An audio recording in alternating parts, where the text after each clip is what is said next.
Assalamualaikum warahmatullahi wabarakatuh.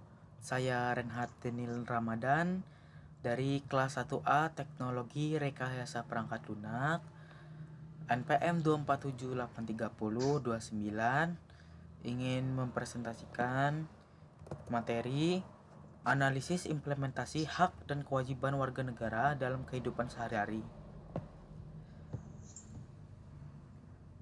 Hak atas pendidikan merupakan suatu proses pembelajaran pengetahuan kepada peserta didik supaya memiliki pemahaman terhadap sesuatu dan membuat seseorang manusia menjadi kritis dalam berpikir.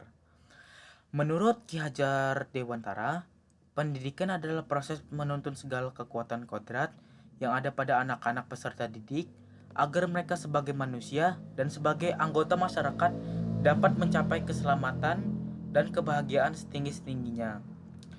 Pendidikan merupakan hal yang penting karena akan mencerdaskan kehidupan bangsa, menumbuhkan keterampilan dan kreativitas dalam berdemokrasi, membangun jiwa-jiwa yang kuat. Indonesia sudah mencanangkan pendidikan menjadi hak dari setiap warga negaranya. Hal ini terlihat jelas dalam bunyi pasal 31 ayat 1 Undang-Undang Dasar 1945 yang menyatakan bahwa setiap warga negara berhak mendapat pendidikan dan dalam ayat 2 yang berbunyi setiap warga negara wajib mengikuti pendidikan dasar dan pemerintah wajib membiayainya. Pasal ini menegaskan bahwa setiap warga negara di Indonesia memiliki hak atas pendidikan yang berarti setiap warga memulai playgroup hingga bergelar sarjana berhak menikmati pendidikan.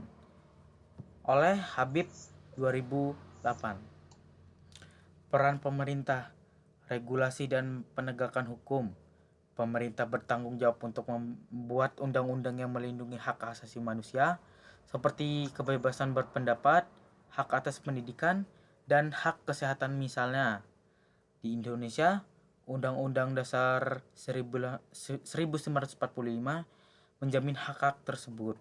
Namun, dalam praktiknya sering terdapat pelanggaran yang tidak ditindaklanjuti secara memadai. 2. Fasilitas layanan publik. Pemerintah juga wajib menyediakan layanan dasar seperti pendidikan, kesehatan, infrastruktur. Data dari Badan Pusat Statistik menunjukkan bahwa meskipun ada kemajuan dalam akses pendidikan, masih ada kesenjangan antara daerah perkotaan dan pedesaan. Ketiga, transparansi dan akuntabilitas. Pemerintah harus bertindak transparan dan akuntabel. Namun, sering sekali terdapat isu korupsi dan penyalahgunaan wewenang.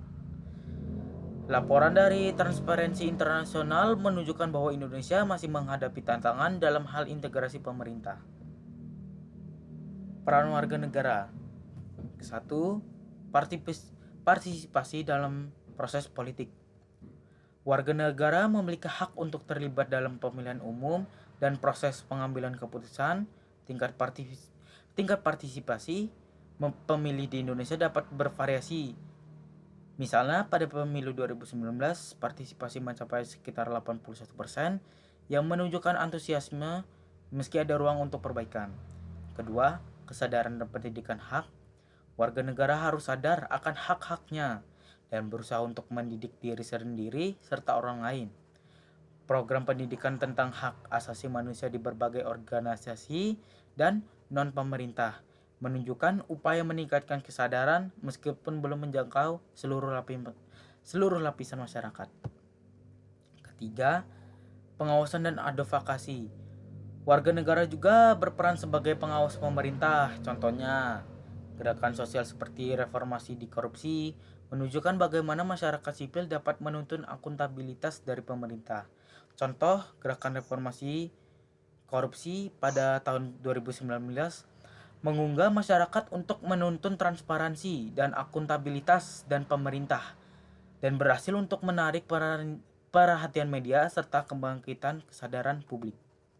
Data survei yang dilakukan oleh Lembaga Survei Indonesia menunjukkan bahwa 70% responden setuju dengan pentingnya aksi masyarakat sipil dan dalam mengawasi kinerja pemerintah.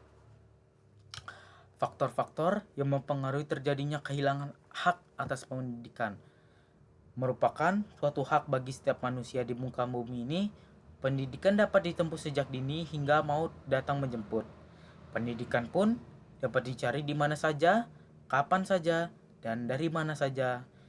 Kebutuhan pendidikan setiap manusia terus bertambah dan berkembang seiring berjalannya waktu.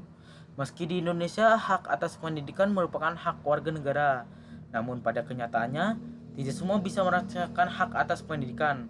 Banyak faktor-faktor yang mempengaruhi terjadinya kehilangan setiap warga negara untuk memperoleh pendidikan, yaitu faktor ekonomi. Menurut saya, faktor ekonomi merupakan faktor yang paling dominan ya, dan sering menjadi alasan berhenti seseorang dalam menempuh pendidikan atau mengurungkan niatnya untuk dapat merasakan pendidikan. Faktor ekonomi ini seolah menjadi jurang pemisah antara si kaya dan si miskin dalam mengenyam pendidikan. Dengan bermodalkan ekonomi yang cukup, anak yang orang tuanya kaya dapat dengan mudahnya memperoleh pendidikan. Berbeda dengannya halnya si miskin ini yang sulit mendapatkan pendidikan ataupun bantuan dari pemerintah. Faktor kurangnya tenaga pendidikan. Menurut saya faktor kurangnya tenaga pendidikan juga menjadi masalah yang perlu diperhatikan. Minimnya jumlah tenaga pendidikan membuat sekolah-sekolah tidak maksimal dalam memberikan pelayanan pendidikan. Tidak jarang ditemui pendidik-pendidik yang merangkap beberapa mata pelajaran yang menurut saya itu kurang efektif, yang seharusnya pendidik mengajar sesuai bidang masing-masing, tidak melebihi bidangnya itu.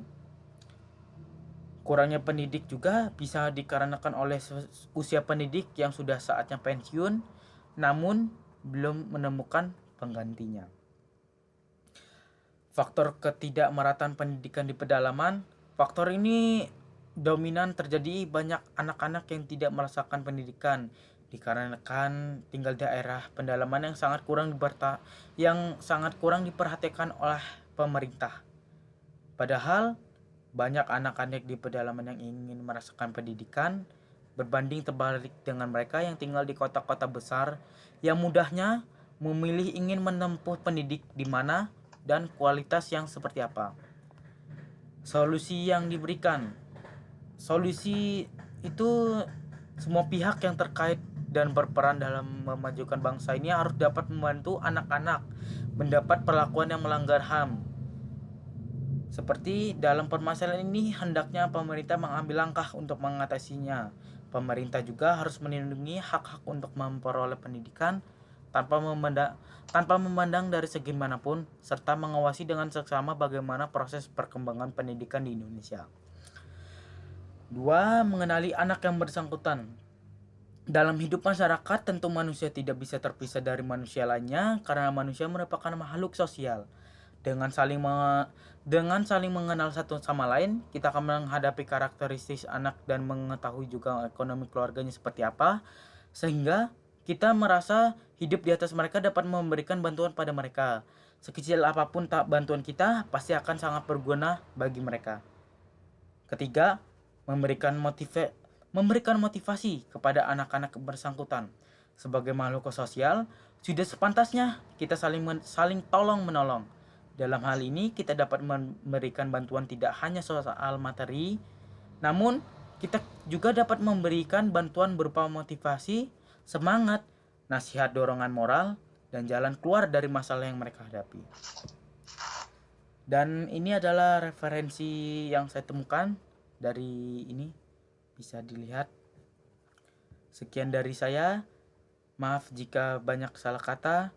Wassalamualaikum warahmatullahi wabarakatuh.